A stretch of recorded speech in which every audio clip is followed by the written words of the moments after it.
Let's dive deeper into how we talk about bicuspid aortic valves and how we classify them.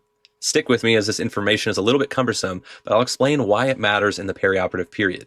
The old method where bicuspid aortic valves used to be classified was the Siever's class. Now, this new method was clarified in the 2021 International Consensus Statement on Nomenclature and Classification of Bicuspid Aortic Valves. The three categories for bicuspid aortic valves include the fused type, the two-sinus type, and partial fusion or form Fruste type. The fused type is most common, being 90 to 95% of bicuspid aortic valves. This type, the aortic valve and ascending aorta, will have three sinuses, two cusps, and two commissures. Contrast this with the two sinus type, where you only have two sinuses and you still have two cusps and two commissures.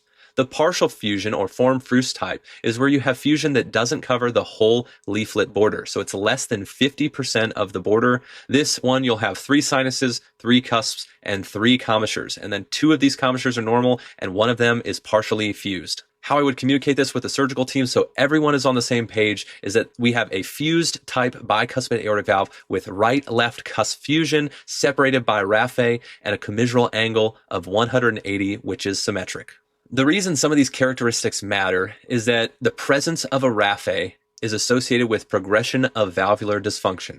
Also, measuring symmetry is important because angles of 160 to 180 degrees typically are more amenable to repair, the symmetric types.